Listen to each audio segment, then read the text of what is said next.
Hello friends, हम लोग 10th class की ज्योग्राफी SCERT बुक से पढ़ रहे थे और इसका first chapter second chapter complete हो चुका है। थर्ड चैप्टर हम लोगों ने शुरू किया था, निर्माण उद्योग। इसका भी फर्स्ट पार्ट अपलोड हो गया है। आज हम लोग इसका सेकंड पार्ट देखेंगे, जिसमें हम लोग फर्स्ट पार्ट में सूती वस्त्र उद्योग तक देख चुके थे। आज हम सूती वस्त्र और पटसन उद्योग भी देख चुके थे। आज हम लोग देखने वाले थे ऊनी वस्त्र उद्योग। यह देश के सबसे पुराने वस्त्र उद्योग में से है। ऊनी वस्त्र उद्योग का संकेंद्रण पंजाब, महाराष्ट्र, उत्तर प्रदेश, गुजरात, हरियाणा और राजस्थान राज्यों में है। धारीवाला, लुधियाना और अमृतसर पंजाब के मुख्य प्रमुख केंद्र हैं। महाराष्ट्र में मुंबई इसका सबसे बड़ा केंद्र है। बीकानेर और जयपुर राजस्थान में ऊनी वस्त्रों के लिए महत्वपूर्ण केंद्र हैं। जम्मू और कश्मीर में श्रीनगर तथा कर्नाटक में बेंगलोर भी देश के ऊनी वस्त्र उद्योग के लिए महत्वपूर्ण केंद्र हैं। वस्त्र एवं पोशाक उत्पादक इकाइयाँ मुख्यतः पंजाब, हरियाणा तथा तमिलनाडु में स्थित हैं। भारतीय ऊन का सामान संयुक्त राज्य अमेरिका, रूस, यूनाइटेड किंगडम, कनाडा और यूरोप के देश को निर्यात किया जाता है। देश के ऊनी वस्त्र उद्योग के सामने कच्चे ऊन की आंतरिक बाजार की कमी और उत्पादों की निम्न गुणवत्ता प्रमुख समस्या है। तो भारत, पहले यहाँ देखते हैं, वस्त्र एवं पोशाक उत्पादक इकाई मुख्यतः पंजाब, हरियाणा, तमिलनाडु में स्थित है। ठीक है, वस्त्र एवं पोशाक उत्पादक इकाई मुख्यतः पंजाब, हरियाणा और तमिलनाडु में स्थित है। भारतीय ऊन का सामान संयुक्त राज्य अमेरिका, रूस, यूनाइटेड किंगडम, कनाडा और यूरोप के देशों को निर्यात किया जाता है। तो लगभग अमेरिका हो गया, रूस हो गया, यूनाइटेड किंगडम, कनाडा और यूरोप के देशों में निर्यात किया जाता है। यानी कि अमेरिका और रूस आप ले सकते हैं, मतलब उत्तर अमेरिका और रूस नहीं, रूस भी हो जाएगा, और यूरोप ले सकते हैं। तो उसका पूरा संयुक्त राज्य अमेरिका, रूस, यूनाइटेड किंगडम, कनाडा और यूरोप में निर्यात किया जाता है। देश के ऊनी वस्त्र उद्योग के सामने कच्चे ऊन की आंतरिक बाजार की कमी और उत्पादन की निम्न गुणवत्ता प्रमुख समस्या है। इन समस्याओं के बावजूद भी आज भारत विश्व में ऊन का 7वां सबसे बड़ा उत्पादक है और विश्व का कुल उत्पादन का 1.8% का योगदान है। 2005-06 में 55 मिलियन किलोग्राम ऊन का उत्पादन भारत में हुआ था। ठीक है, तो यह डेटा उतना इम्पोर्टेंट नहीं है, आपको बस इतना याद रखना है कि पहले तो कहाँ पर इसका पंजाब, महाराष्ट्र, उत्तर प्रदेश, गुजरात, हरियाणा, राजस्थान। ठीक है, धारीवाला, लुधियाना पंजाब, अमृतसर पंजाब में है, महाराष्ट्र में मुंबई, बीकानेर और जयपुर राजस्थान में, और जम्मू कश्मीर में श्रीनगर, कर्नाटक में बेंगलोर, यह सब एरिया है। ठीक है, और वस्त्र एवं पोशाक उत्पादक इकाइयाँ मुख्यतः पंजाब, हरियाणा, तमिलनाडु में स्थित है। यह तीनों याद रख लीजिए। और इसमें एक चीज़ जो दिया हुआ था कि विश्व के कुल भारत विश्व में ऊन का 7वां सबसे बड़ा उत्पादक है। विश्व में 7वां बड़ा उत्पादक है। ठीक है, तो यह एक इम्पॉर्टेंट बात है कि 7वां बड़ा उत्पादक है, यह याद रखिएगा। बाकी आता है, अच्छा इसमें हम लोग देख लेते हैं कि पश्मीना ऊन, या ग्रीन कलर का जो बॉक्स बना हुआ उसमें देखते हैं। पश्मीना ऊन एक विशेष नस्ल की बकरियों के बालों से तैयार किए जाते हैं, जो बहुत ही नरम और मुलायम होते हैं और अति गर्म प्रदान करता है। ये बकरियां कश्मीर के उच्च पर्वतीय क्षेत्रों में गुर्जरों द्वारा पाली जाती है। तो पश्मीना ऊन जो है बकरी से निकाला जाता है। बकरियां कश्मीर के उच्च पर्वतीय क्षेत्रों में गुर्जरों द्वारा पाली जाती है। तो यह याद रखिएगा कि बकरी जो है कश्मीर के उच्च पर्वतीय क्षेत्रों में गुर्जरों द्वारा पाली जाती है।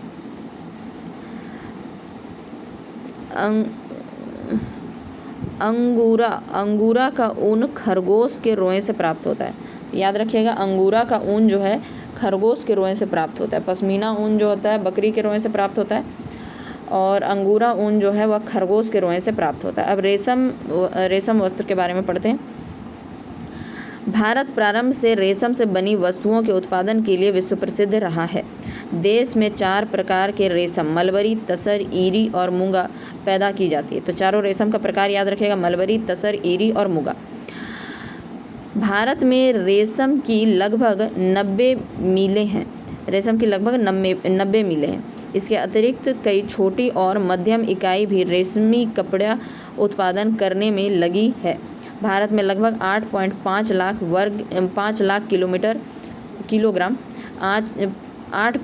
लाख किलोग्राम रेशम का धागा तैयार करता है। 90% से अधिक रेशम का उत्पादन कर्नाटक, तमिलनाडु, पश्चिम बंगाल, जम्मू और कश्मीर राज्यों में होता है। तो कर्नाटक, तमिलनाडु, पश्चिम बंगाल और जम्मू कश्मीर में होता है। कर्नाटक में बेंगलोर, कोलार, मैसूर, बेलगाम और रेशम का प्रमुख केंद्र है। पश्चिम बंगाल में मुर्शिदाबाद, बांकुरा तथा जम्मू कश्मीर में अनंतनाग, बारामूला तथा श्रीनगर रेशमी वस्त्र तैयार करने का प्रमुख केंद्र है। भारतीय रेशम की मांग यूरोप और एशिया के देशों में बहुत अधिक है। संयुक्त राज्य अमेरिका, यूनाइटेड किंगडम, रूस, सऊदी अरब, कुवैत और सिंगापुर रेशमी कपड़ों के प्रमुख आयातक हैं। तो ये सब आपको याद नहीं रखना है कि कहाँ कहाँ आयातक है, क्योंकि सब में मिला जुला के सब वही है। अमेरिका, यूनाइटेड किंगडम, रूस, सऊदी अरब, कुवैत, सिंगापुर, ये मतलब वही सब एरिया है। तो केवल याद रख लीजिए एशिया और यूरोप में मांग है, अमेरिका में भी है, संयुक्त राज्य अमेरिका। भारतीय रेशम उद्योग की चीन, थाईलैंड और इटली के साथ कड़ी प्रतिस्पर्धा है। तो प्रतिस्पर्धा याद कर लीजिए, चीन के साथ है, थाईलैंड के साथ है और इटली के साथ है। ठीक है, चीन, थाईलैंड और इटली के साथ कड़ी प्रतिस्पर्धा है। तो रेशम में आपको याद रखना है कि रेशम जो है वह 4 प्रकार के होते हैं, मलबरी, तसर, ईरी, मूंगा और उसके बाद यहाँ पर 90 मिलें हैं। 8.5 लाख किलोग्राम रेशम का धागा तैयार करता है। और कहाँ कहाँ पर इसके रेशम के खेती मतलब रेशम का राज्य कौन कौन सा उत्पादक राज्य? कर्नाटक, तमिलनाडु, पश्चिम बंगाल और जम्मू कश्मीर। कर्नाटक में बेंगलोर, कोलार, मैसूर, बेलगाम और पश्चिम बंगाल में मुर्शिदाबाद, बांकुरा तथा जम्मू कश्मीर में अनंतनाग, बारामूला, श्रीनगर, ये सब जगह है। ठीक है, एशिया और यूरोप में बहुत मांग है इसका। ठीक है, और प्रतिस्पर्धा किसके साथ है? चीन, थाईलैंड और इटली के साथ। याद रखिएगा, प्रतिस्पर्धा किसके साथ है? चीन, थाईलैंड और इटली के साथ। तो अभी तक हम लोग ऊन वाला देख चुके हैं। ऊन में हम लोग क्या क्या देखें कि इसका पंजाब, महाराष्ट्र, उत्तर प्रदेश, गुजरात, हरियाणा, राजस्थान में हो रहा है। धारीवाल और लुधियाना, अमृतसर पंजाब के प्रमुख केंद्र है। महाराष्ट्र में मुंबई, बीकानेर, जयपुर राजस्थान में, उसके बाद फिर जम्मू कश्मीर में श्रीनगर, कर्नाटक में बेंगलुरु। ठीक है, महत्वपूर्ण केंद्र है और 7वां बड़ा राज्य है। ठीक है, 7वां बड़ा उत्पादक है, राज्य नहीं, विश्व में 7वां बड़ा उत्पादक है। ठीक है, ऊन का। और पश्मीना ऊन जो है बकरियों से निकाला जाता है। बकरियां कश्मीर के उच्च पर्वतीय क्षेत्रों में गुर्जर द्वारा पाली जाती है। अंगूरा जो है वह खरगोश के रोए से प्राप्त किया जाता है। रेशम की बात करें तो 4 प्रकार के रेशे होते हैं, मलबरी, तसर, ईरी, मूंगा। 90 मिलें हैं और 8.5 लाख किलोग्राम रेशम का धागा तैयार होता है। ज़्यादातर कहाँ पर तैयार हो रहा है? कर्नाटक, तमिलनाडु, पश्चिम बंगाल और जम्मू कश्मीर। कर्नाटक में है बेंगलोर, कोलार, मैसूर, बेलगाम और पश्चिम बंगाल में मुर्शिदाबाद, बांकुरा तथा जम्मू कश्मीर में अनंतनाग, बारामूला, श्रीनगर, ये सब प्रमुख जगह है। प्रतिस्पर्धा किसके साथ है? चीन, थाईलैंड और इटली के साथ। कृत्रिम वस्त्र के बारे में देखते हैं। कृत्रिम वस्त्र उद्योग में कृत्रिम धागे का प्रयोग किया जाता है। इन वस्त्रों से हमारा वस्त्र उद्योग में महत्वपूर्ण स्थान है। हमारे वस्त्र उद्योग में महत्वपूर्ण स्थान है। ये मजबूत एवं टिकाऊ होते हैं। पुनः रंगने और बुनने में भी आसानी होती है, जिससे वस्त्र उद्योग में एक क्रांति पैदा कर दी है। मानव निर्मित रेशे को रासायनिक प्रक्रिया के माध्यम से लुगदी, कोयला तथा पेट्रोलियम से प्राप्त किया जाता है। वस्त्र में आधुनिक गुणवत्ता लाने के लिए इन्हें प्रायः प्राकृतिक प्राकृतिक रेशे जैसे कपास, रेशम और ऊन के साथ मिलाया जाता है। थोड़ा सा प्राकृतिक बनाने के लिए देखिए, जिससे यहाँ पर हम फिर से पढ़ते हैं एक बारी। कृत्रिम वस्त्र उद्योग में कृत्रिम धागे का प्रयोग किया जाता है। इन वस्त्रों में हमारे वस्त्र उद्योग में महत्वपूर्ण स्थान है, क्योंकि यह मजबूत और टिकाऊ होते हैं। पुनः रंगने बुनने में आसानी होती है, जिससे वस्त्र उद्योग में क्रांति पैदा कर दी। पहले क्या होता था, सूती का केवल कपड़ा बनता था, तो इससे वह टिकाऊ नहीं होता था। ठीक है, तो यह टिकाऊ है। मानव निर्मित रेशे को रासायनिक प्रक्रिया के माध्यम से लुगदी, कोयला और पेट्रोलियम से प्राप्त किया जाता है। याद रखिएगा, मानव निर्मित रेशे को रासायनिक प्रक्रिया के माध्यम से लुगदी, कोयला और पेट्रोलियम से प्राप्त किया जाता है। वस्त्र में अधिक गुणवत्ता लाने के लिए इन्हें प्रायः रेशे जैसे कपास, रेशम और ऊन के साथ मिलाकर बनाया जाता है। इस उद्योग का केरल, तमिलनाडु, कर्नाटक, महाराष्ट्र, गुजरात, राजस्थान, मध्य प्रदेश जैसे राज्यों में अधिक विस्तार हुआ। मुंबई, अहमदाबाद, सूरत, दिल्ली, अमृतसर, ग्वालियर, कोलकाता कृत्रिम वस्त्र उद्योग के महत्वपूर्ण केंद्र हैं। अब देखिए यहाँ पर ग्रीन बॉक्स में क्या होता है, कृत्रिम धागे पेट्रो रसायन के उत्पादन द्वारा तैयार किया जाता है, जैसे नायलॉन, पॉलिस्टर, रियॉन, एक्रेलिक और पॉलीमर। ठीक है, तो याद रखिएगा, कृत्रिम धागे जो है पेट्रो रसायन उत्पाद द्वारा प्राप्त किया जाता है। आगे देखते हैं चीनी उद्योग। भारत संसार में गन्ने का सबसे बड़ा उत्पादक देश है। ठीक है, तो याद रखिए, गन्ने का सबसे बड़ा उत्पादक देश है। जैसे ऊन का हम लोग याद रखे थे विश्व का 7वां बड़ा है, उसी तरह भारत जो है भारत संसार में गन्ने का सबसे बड़ा उत्पादक देश है। गुड़ और खांडसारी को मिलाकर चीनी का उत्पादन में भी इसका पहला स्थान है। तो गुड़ और खांडसारी को मिलाकर चीनी उत्पादन में भी इसका पहला स्थान है। वर्तमान समय में यह उद्योग 4 लाख से अधिक लोगों को प्रत्यक्ष रूप से और एक बड़ी संख्या में किसानों को अप्रत्यक्ष रूप से रोजगार प्रदान करता है। कच्चे माल के मौसमी होने के कारण चीनी उद्योग एक मौसमी उद्योग है। ठीक है, तो चीनी उद्योग कैसा उद्योग है, मौसमी उद्योग है, क्योंकि गन्ना तो एक मौसम में ही आएगा। उसके बाद आधुनिक आधार पर इस उद्योग का विकास 1903 में प्रारंभ हुआ, जब बिहार के सारण जिले के मढ़ौरा में एक चीनी मिल की स्थापना की गई। तो याद रखिएगा, 1903 में इसका प्रारंभ हुआ था। बिहार के सारण जिले के मढ़ौरा में एक चीनी मिल की स्थापना की गई। हम जानते हैं कि चीनी उद्योग गन्ने पर निर्भर करता है। गन्ना काटने के बाद वजन में घटने वाला तथा शीघ्र खराब होने वाला होता है। गन्ने की यही विशेषताओं को ध्यान रखकर चीनी मिलें गन्ने के उत्पादक क्षेत्रों में स्थापित की जाती है। यानी कि गन्ना को, चीनी मिल को वहीं स्थापित किया जाता है जहाँ पर कि गन्ने का खेती होती ज़्यादा होता हो, क्योंकि वह दूर तक ले जाया जाएगा तो वह उसका पानी जो है उड़ जाएगा। वर्ष 2008 में देश में चालू चीनी मिलों की संख्या 615 थी, जिसमें सिर्फ महाराष्ट्र में 134 से अधिक मिले हैं। इसके अतिरिक्त उत्तर प्रदेश, बिहार, कर्नाटक, तमिलनाडु, आंध्र प्रदेश, गुजरात, पंजाब, हरियाणा तथा मध्य प्रदेश राज्यों में फैली है। पिछले कुछ वर्षों में इन उद्योगों की संख्या दक्षिण और पश्चिम राज्यों में विशेषकर महाराष्ट्र में बढ़ी है। तो इस उद्योगों की संख्या दक्षिण पश्चिम इलाके यानी कि महाराष्ट्र में बढ़ी है। इसका मुख्य कारण यहाँ के गन्ने में अधिक शर्करा की मात्रा है। यहाँ का जो गन्ना है, महाराष्ट्र का गन्ना या दक्षिण पश्चिम का गन्ना, उसमें बहुत ज़्यादा शर्करा है, सुक्रोज है। यहाँ की ठंडी जलवायु भी लाभदायक है। इसके अतिरिक्त इन राज्यों में सहकारी समितियाँ भी सफल रही।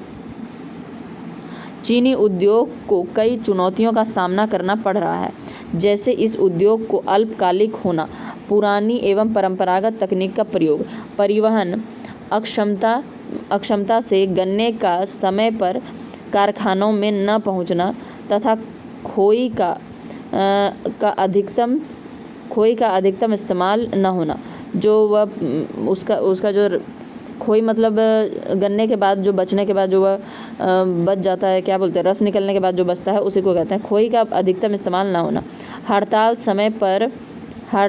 समय पर किसानों को गन्ने का मूल्य न मिलना और विद्युत की कमी जैसी अन्य गंभीर समस्याएं भी है। तो गन्ने के बारे में हम लोग क्या देखें कि गन्ना में सबसे बड़ा उत्पादक देश जो है भारत है, और उससे चीनी बनाने में भी, खांडसारी और गुड़ मिलाकर जो चीनी बनता है उसमें भी चीनी बनाने में भी पहला स्थान है। और 1903 में यह उद्योग शुरू हुआ था। कहाँ पर? बिहार के सारण जिले के मढ़ौरा में एक चीनी मिल की स्थापना हुई थी। उसके बाद 2008 में चीनी मिल की संख्या कितनी शुरू हुई थी? 615, ठीक है। उसमें से 134 जो था वह महाराष्ट्र में ही था। और दक्षिण पश्चिम का जो एरिया है उसमें गन्ने में जो होता है वह बहुत ज़्यादा शर्करा या सुक्रोज होता है। उसके बाद और तो इसमें कुछ खास बात नहीं है। चलिए तो यहाँ देखते हैं उपभोक्ता ऐसा उद्योग है जो उत्पादन उपभोक्ताओं के सीधे उपयोग हेतु करता है, उसे उपभोक्ता उद्योग कहते हैं। इसमें विशेष रूप से गृह उपयोगी वस्तुओं का उत्पादन होता है, जैसे कागज उद्योग, दंत मंजन, पंखा, सीमेंट उद्योग इसके उत्तम उदाहरण हैं। तो इसमें हम लोग देखते हैं उपभोक्ता क्या है। उपभोक्ता ऐसे उद्योग हैं जो उत्पादन उपभोक्ताओं के सीधे उपयोग हेतु करता है, उसे उपभोक्ता उद्योग कहते हैं। इसमें विशेष रूप से गृह उपयोग की वस्तुओं का उत्पादन होता है। तो उपभोक्ता उद्योग उसको कहते हैं जिसमें सीधे उपयोग करने वाला, मतलब उपभोक्ताओं द्वारा उपयोग किया जाने वाला वस्तु का उत्पादन होता है, जैसे कागज उद्योग, दंत मंजन, पंखा, सीमेंट उद्योग आदि इसके उत्तम उदाहरण हैं। आ जाते हैं खनिज आधारित उद्योग, ठीक है। ऐसा उद्योग जिसमें कि खनिज का इस्तेमाल होता है। ऐसे उद्योग जो अपने कच्चे माल के लिए खनिजों पर निर्भर है उन्हें खनिज आधारित उद्योग कहते हैं। लोहा एवं इस्पात, सीमेंट तथा रसायन उद्योग खनिज आधारित उद्योग के अच्छे उदाहरण हैं। लोहा एवं इस्पात उद्योग देखते हैं। लोहा और इस्पात उद्योग एक आधारभूत उद्योग है, यानी बेसिक इंडस्ट्री है, क्योंकि अन्य सभी भारी, हल्के और मध्यम उद्योग इनसे बनी मशीनरी पर निर्भर करते हैं। तो लोहा और इस्पात से ही तो बाकी सब मशीन बनता है। इसे अन्य उद्योगों का जनक भी कहा जाता है। तो याद रखिएगा, अन्य उद्योगों का जनक भी है लोहा और इस्पात उद्योग। भारतवासियों को लोहा बनाने की कला ईसा से हजारों वर्ष पहले से आती थी। दिल्ली के कुतुब मीनार के निकट खड़ा लौह स्तंभ देश में निर्मित लोहे की गुणवत्ता का सटीक प्रमाण है।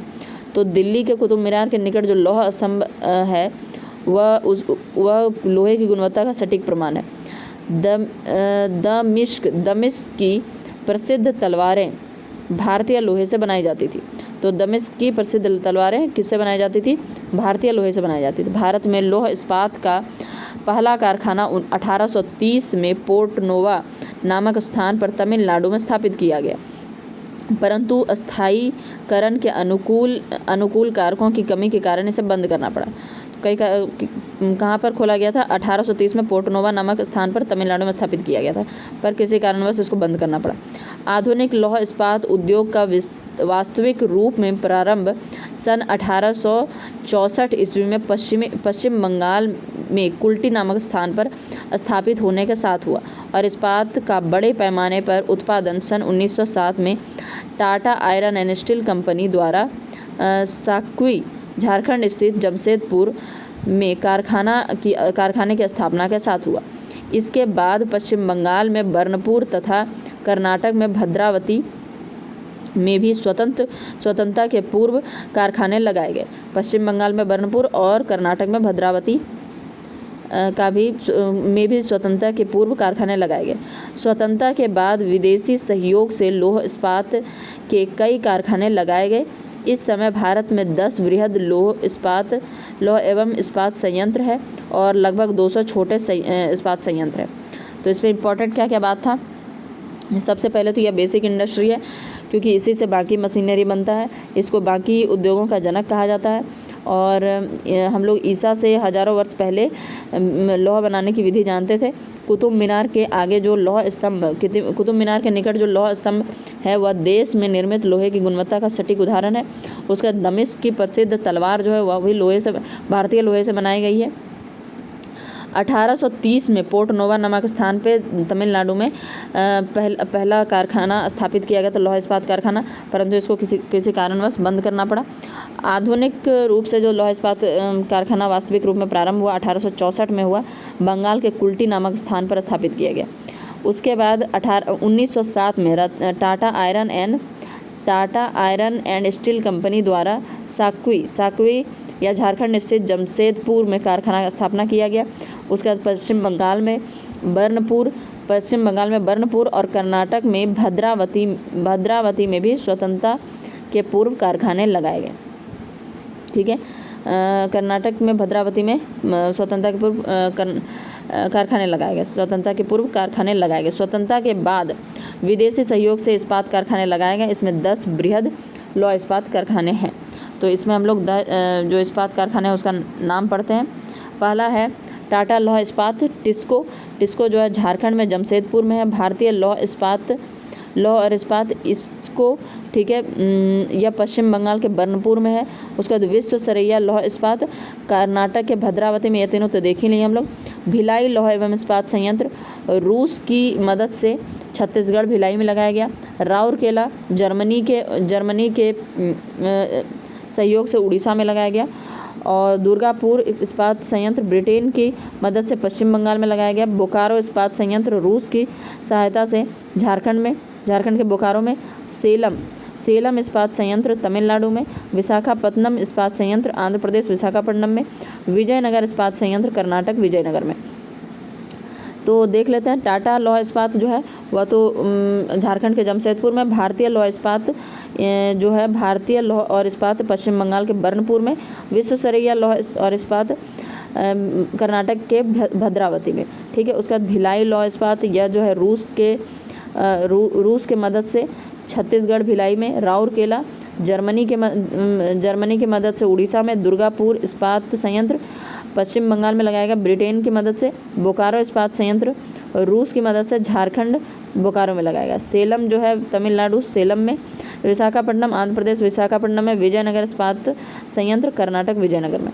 तो यह जो जिसके मदद से भिलाई रूस की मदद से छत्तीसगढ़ में। राउरकेला जर्मनी की मदद से उड़ीसा में। दुर्गापुर ब्रिटेन की मदद से पश्चिम बंगाल में। और बोकारो रूस की मदद से झारखंड में लगाया गया। यह सब जरूर याद रखिएगा, इससे डायरेक्ट क्वेश्चन बनता है। ठीक है, तो अभी हम लोग क्या क्या पढ़े एक बारी रिवाइज कर लेते हैं। चलिए, ऊन उद्योग से हम लोग ऊन वस्त्र उद्योग से शुरू किए थे। ऊन वस्त्र उद्योग जो है पंजाब, महाराष्ट्र, उत्तर प्रदेश, गुजरात, हरियाणा, राजस्थान में है। धारीवाल लुधियाना और अमृतसर पंजाब में। ठीक है, महाराष्ट्र के मुंबई में। बीकानेर जयपुर राजस्थान और जम्मू कश्मीर में श्रीनगर तथा कर्नाटक में बेंगलोर में भी जम्मू कश्मीर में श्रीनगर, कर्नाटक में बेंगलोर में। ठीक है, और इसकी वस्त्र एवं पोशाक उत्पादक इकाइयाँ मुख्यतः पंजाब, हरियाणा, तमिलनाडु में है। उसके बाद हम लोगों को देखना था कि सातवां बड़ा उत्पादक है, विश्व का सातवां बड़ा उत्पादक है। और पश्मीना ऊन जो है बकरी से निकाला जाता है। और बकरी जो है वह कश्मीर के उच्च पर्वतीय क्षेत्रों में गुर्जरों द्वारा पाली जाती है। उसके बाद अंगूरा ऊन जो है वह खरगोश के रोए से प्राप्त होता है। रेशमी वस्त्र की बात करें तो यह इसमें 4 प्रकार के रेशम है। मलबरी, तसर, एरी, मूंगा। ठीक है, और 90 मीलें हैं लगभग। उसके बाद 8.5 किलोग्राम रेशम तैयार किया जाता है भारत में। इसके कुछ क्षेत्र हैं तमिलनाडु, कर्नाटक, पश्चिम बंगाल, जम्मू कश्मीर। कर्नाटक में बेंगलोर, कोलार, मैसूर, बेलगाम। और पश्चिम बंगाल में मुर्शिदाबाद, बांकुड़ा। जम्मू कश्मीर में अनंतनाग, बारामूला, श्रीनगर रेशमी वस्त्र तैयार करने का केंद्र है। और इसका जो प्रतिस्पर्धा है चीन, थाईलैंड और इटली के साथ किया जाता है। कृत्रिम रेशे की अगर हम बात करें तो इसमें ऐसा कुछ भी खास याद करने वाला नहीं था, तो यह कोई बहुत बड़ी बात नहीं है, इसमें कुछ भी याद करने जैसा नहीं है। ठीक है, कृत्रिम धागे पेट्रो रसायन के उत्पाद से तैयार किया जाता है, यही याद रखिएगा। उसके बाद आता है चीनी उद्योग। गन्ने के उत्पादन में भारत सबसे बड़ा उत्पादक देश है और चीनी के उत्पादन में भी पहला स्थान है। उसके बाद 1903 में बिहार के सारण जिले के मढ़ौरा में इसकी स्थापना की गई थी मिल की, लेकिन उस समय ठीक है। उसके बाद 2008 में उस समय मतलब ठीक है वहाँ पर चला। उसके बाद 2008 में 615 मिलें खुली, उसमें भी महाराष्ट्र में ही 134 था। बहुत जगह पर निकाला जाता है, लेकिन दक्षिण पश्चिम राज्यों में जो विशेषकर महाराष्ट्र में जो वहाँ का गुड़ जो है मतलब गन्ना जो है वह उसमें ज़्यादा मीठा रहता है, ज़्यादा शर्करा होता है। ठीक है, यहाँ और इसमें कुछ भी नहीं है। उपभोक्ता उद्योग के बारे में देख लिया, जो कि उपभोक्ता के उपयोग के लिए होता है। उसके बाद खनिज आधारित उद्योग के बारे में देख रहे थे, लोहा एवं इस्पात उद्योग, तो यह एक बेसिक इंडस्ट्री है या इसको बाकी उद्योगों का जनक कहा जाता है। कुतुब मीनार, दिल्ली में कुतुब मीनार के निकट जो लौह स्तंभ जो निर्मित है वह भारतीय लोहे की गुणवत्ता की सटीकता का प्रमाण है। और दमिश्क की प्रसिद्ध तलवारें जो है वह भारतीय लोहे से बनाई जाती थी। 1830 में पोर्टा नोवा नामक स्थान पर तमिलनाडु में स्थापित किया गया था पहला कारखाना, लेकिन इसको बंद होना पड़ा। और 1864 में पश्चिम बंगाल के कुल्टी नामक जगह पर इसका एक उद्योग का स्थापना हुआ। बड़े पैमाने पर, यह छोटा मोटा था लेकिन बड़े पैमाने पर 1907 में Tata iron and steel company द्वारा साकवे झारखंड स्थित जमशेदपुर में कारखाना लगाया गया। और इसके बाद पश्चिम बंगाल के बर्नपुर और कर्नाटक के भद्रावती में स्वतंत्रता के पूर्व कारखाने लगाए गए। उसके बाद लौह इस्पात कारखाना लगभग अभी 10 जो है बृहद स्तर का है, जिसमें टाटा टिस्को की अगर हम बात करें तो यह झारखंड के जमशेदपुर में। भारतीय लौह और इस्पात इसको की अगर हम बात करें तो पश्चिम बंगाल के बर्नपुर में है। विश्वेश्वरैया लौह इस्पात कारखाना कर्नाटक के भद्रावती में है। भिलाई लौह इस्पात कारखाना यह रूस की मदद से छत्तीसगढ़ भिलाई में लगाया गया। राउरकेला इस्पात कारखाना यह उड़ीसा में, जर्मनी की मदद से उड़ीसा में लगाया गया है। राउरकेला हो गया। उसके बाद फिर दुर्गापुर इस्पात कारखाना ब्रिटेन की मदद से पश्चिम बंगाल में। बोकारो इस्पात संयंत्र रूस की मदद से झारखंड में लगाया गया। सेलम तमिलनाडु, सेलम में। विशाखापट्टनम इस्पात संयंत्र आंध्र प्रदेश, विशाखापट्टनम में। विजयनगर इस्पात संयंत्र कर्नाटक के विजयनगर में। चलिए आगे देखते हैं। इस्पात एक भारी उद्योग है क्योंकि इसमें भारी तथा अधिक स्थान घेरने वाले कच्चे माल का उपयोग होता है। इसमें लौह अयस्क कोकिंग कोल के बारे में हम लोग शायद कहीं पढ़े होंगे, ठीक है। कोयला के बारे में अगर कहीं पढ़ रहे होंगे तो कोकिंग कोल एंथ्रासाइट कोयला को कहते हैं। चूना पत्थर मैंगनीज अयस्क महत्वपूर्ण है। तो क्या क्या चीज़ महत्वपूर्ण है याद रखिएगा, लौह अयस्क, कोकिंग कोल, चूना पत्थर और मैंगनीज अयस्क महत्वपूर्ण है। यही कारण है कि लोहा एवं इस्पात उद्योग की स्थिति कच्चे माल के उत्पादक क्षेत्रों से नियंत्रित है। इसका उत्पादित माल भी भारी होता है, या इससे जो माल उत्पादित होता है वह भी भारी होता है। अतः इनके वितरण के लिए उत्तम परिवहन तंत्र होना अति आवश्यक है। विशाखापट्टनम ही एक ऐसा संयंत्र है जिसकी स्थिति तटवर्ती है, जबकि देश के अन्य सभी वृहद लौह इस्पात संयंत्र भारतीय प्रायद्वीप के खनिज संपन्न उत्तर पूर्वी तथा दक्षिणी भाग में स्थित है। वर्ष 2007-8 में भारत 76.9 लाख टन इस्पात का विनिर्माण कर संसार में कच्चे इस्पात उत्पादकों में पाँचवें स्थान पर है। यह स्पंज स्क्रैप लोहे का सबसे बड़ा उत्पादक है। तो याद रखिएगा, स्पंज स्क्रैप लोहे का सबसे बड़ा उत्पादक है। भारत के सार्वजनिक क्षेत्र की सभी लौह इस्पात संयंत्र का प्रबंधन भारतीय इस्पात प्राधिकरण के अधीन है, यानी सेल के अधीन है, जबकि टिस्को का प्रबंध टाटा स्टील करती है, ठीक है। तो केवल जितना भी भारत का सार्वजनिक क्षेत्र का लौह इस्पात संयंत्र है, सबका जो सभी का किसके नियंत्रण में है, वह सेल के अधीन है, ठीक है। लेकिन टिस्को जो मतलब टाटा का जो है वह टिस्को जो है टाटा स्टील उसका प्रबंधन करती है। इस्पात संयंत्र लौह इस्पात के अधिकांश संयंत्र भारत के छोटा नागपुर पठार में स्थापित हुए हैं, क्योंकि इसी क्षेत्र में लौह अयस्क, कोयला, मैंगनीज, चूना पत्थर, डोलोमाइट जैसे महत्वपूर्ण खनिज का भंडार है। आज उदारीकरण, निजीकरण और भूमंडलीकरण एवं उद्यमियों के प्रयत्न ने इस उद्योग को बढ़ावा दिया है। बहुराष्ट्रीय कंपनियों के सहयोग से छत्तीसगढ़ के रायपुर तथा उड़ीसा के गोपालपुर में नवीन केंद्र स्थापित किए जा रहे हैं। तो इसमें हम लोग क्या क्या पढ़ें, लौह इस्पात के लिए क्या क्या चीज़ ज़रूरत होता है। लौह अयस्क, कोकिंग कोल, चूना पत्थर, मैंगनीज महत्वपूर्ण है, ठीक है। और विशाखापट्टनम ही एक ऐसा संयंत्र है जो कि तटवर्ती है और वहाँ से किसी भी जगह पर मतलब किसी भी और देश में निर्यात करना आसान हो जाता है। उसके बाद अगर हम देखें स्पंज, अच्छा, संसार में कच्चे इस्पात उत्पादकों में 5वां स्थान है। भारत का स्थान जो है कच्चे इस्पात के उत्पादकों में 5वां स्थान है, जबकि स्पंज स्क्रैप लोहे में सबसे बड़ा उत्पादक है।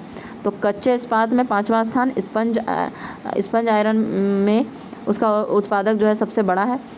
और जितना भी कंपनी है सब किसके अधीन है?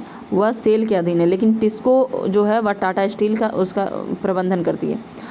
लौह इस्पात संयंत्र जो है छोटा नागपुर पठार में स्थापित है ज़्यादातर, क्योंकि यहाँ लौह एस, कोयला, मैग्नीज, चूना पत्थर, डोलोमाइट महत्वपूर्ण खनिज के भंडार हैं।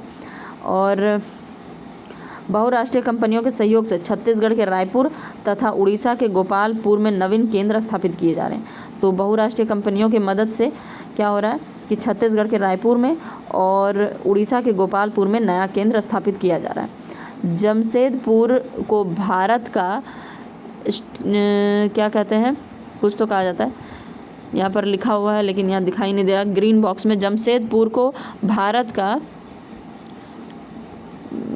का क्या कहा जाता है, चलिए नहीं दिखाई दे रहा है इतना।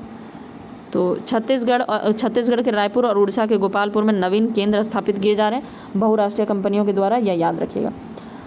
अब देखते हैं एल्युमिनियम उद्योग। अब आगे हम लोग नहीं देख सकते एल्युमिनियम उद्योग, हम लोग नेक्स्ट पार्ट में देखेंगे। अभी थोड़ा सा रिवीजन कर लेते हैं जो अभी हम लोग पढ़े हैं, ठीक है, क्योंकि रिवीजन बहुत ज़्यादा ज़रूरी है ताकि हम लोगों को याद रहे। तो ऊन वस्त्र उद्योग के बारे में देख लिए थे। पंजाब, महाराष्ट्र, उत्तर प्रदेश, गुजरात, हरियाणा, राजस्थान। धारीवाल, लुधियाना, अमृतसर पंजाब के प्रमुख केंद्र हैं। महाराष्ट्र में मुंबई इसका सबसे बड़ा केंद्र है। बीकानेर और जयपुर राजस्थान में। जम्मू कश्मीर में श्रीनगर, कर्नाटक में बेंगलोर, ठीक है। और इसका वस्त्र एवं पोशाक उत्पादन इकाई कहाँ पर? पंजाब, हरियाणा और तमिलनाडु में है। उसके बाद यह सातवां बड़ा देश है विश्व का, जो कि ऊन का उत्पादन में 7वां बड़ा उत्पादक देश है। पश्मीना ऊन की अगर हम बात करें तो यह बकरियों के रोए से निकाला जाता है, जो कि उच्च पर्वतीय क्षेत्रों में गुर्जर द्वारा पाली जाती है। अंगूरा ऊन की अगर हम बात करें तो खरगोश के रोए से प्राप्त किया जाता है। रेशम पे आते हैं। रेशम 4 प्रकार के होते हैं, मलबरी, तसर, ईरी, मूंगा पैदा की जाती है। भारत में रेशम का लगभग 90 मिलें हैं। 8.5 लाख किलोग्राम रेशम का धागा तैयार किया जाता है। और इस कहाँ पर ये सब चीज़ होता है? यह कर्नाटक, तमिलनाडु, पश्चिम बंगाल, जम्मू कश्मीर के राज्यों में ज़्यादा होता है, ठीक है। कर्नाटक का बेंगलोर, कोलार, मैसूर, बेलगाम। रेशम के प्रमुख केंद्र है पश्चिम बंगाल के मुर्शिदाबाद और बांकुड़ा। जम्मू कश्मीर का अनंतनाग, बारामूल, श्रीनगर रेशम वस्त्र के तैयार करने का प्रमुख केंद्र है। इसका जो प्रतिस्पर्धी कौन है? चीन, थाईलैंड और इटली। कृत्रिम धागा में हम लोग कुछ भी ऐसा नहीं देखे थे। कृत्रिम धागा जो है पेट्रो रसायन से उत्पादित किया जाता है, यह याद रखिएगा। चीनी उद्योग की अगर हम बात करें तो चीनी मतलब गन्ने में सबसे बड़ा उत्पादक देश है। चीनी में भी सबसे बड़ा उत्पादक देश है। और 1903 में बिहार के सारण जिले के मढ़ौरा में चीनी मिल की स्थापना की गई थी। वर्ष 2008 में 615 मिलें लगाई गई थी, जिसमें से 134 जो है महाराष्ट्र में ही था। उसके बाद महाराष्ट्र या दक्षिण पश्चिम जो एरिया है, उधर जो गन्ना है वह बहुत ही मीठा होता है। उसके बाद उपभोक्ता उद्योग के बारे में देखे थे। उपभोक्ता उद्योग जो होता है जिसमें उपभोक्ता के ज़रूरत का सामान को उपभोक्ता के उपभोग के लिए सामान को बनाया जाता है, ठीक है, जो हम लोग नॉर्मल डेली यूज़ करते हैं। लौह इस्पात उद्योग, यह उद्योग आधारभूत उद्योग है, ठीक है। इसको जनक उद्योग भी कहा जाता है। उसके बाद दिल्ली के कुतुब मीनार के निकट लौह स्तंभ निर्मित लोहे की गुणवत्ता का सटीक प्रमाण है। दमिश्क की प्रसिद्ध तलवार जो है वह भारतीय लोहे से बनाई गई है। 1830 में पोटानवा नामक स्थान पर तमिलनाडु में स्थापित किया गया था पहला कारखाना, लेकिन किसी कारणवश बंद करना पड़ा। 1864 ईस्वी में पश्चिम बंगाल के कुल्टी नामक स्थान पर स्थापित होने के साथ इस्पात बड़े पैमाने पर उत्पादित होने लगा। लेकिन 1907 में Tata iron and steel company जो है साक्वी झारखंड के जमशेदपुर कारखाना स्थापित हुआ। उसके बाद पश्चिम बंगाल के बर्नपुर, कर्नाटक के भद्रावती में लगाया जाने लगा। उसके बाद यहाँ पर 10 दिया हुआ है, 10 कंपनी। पहले तो टिस्को, यह झारखंड के जमशेदपुर में। इसको जो है वह पश्चिम बंगाल के बर्नपुरा में विश्वेश्वरैया लौह इस्पात, कर्नाटक के भद्रावती में भिलाई लौह इस्पात कारखाना रूस की मदद से छत्तीसगढ़ में लगाया गया। राउरकेला इस्पात संयंत्र जर्मनी की मदद से उड़ीसा में लगाया गया। दुर्गापुर इस्पात संयंत्र ब्रिटेन की मदद से पश्चिम बंगाल में। बोकारो इस्पात संयंत्र रूस की मदद से झारखंड में। सेलम इस्पात संयंत्र तमिलनाडु सेलम में। विशाखापट्टनम इस्पात संयंत्र विशाखापट्टनम में। विजयनगर इस्पात संयंत्र कर्नाटक विजयनगर में। तो उसके बाद लौह इस्पात कारखाना है, इसके लिए लौह कोकीन, चूना पत्थर, मैग्नीज की महत्वपूर्ण भूमिका होती है। और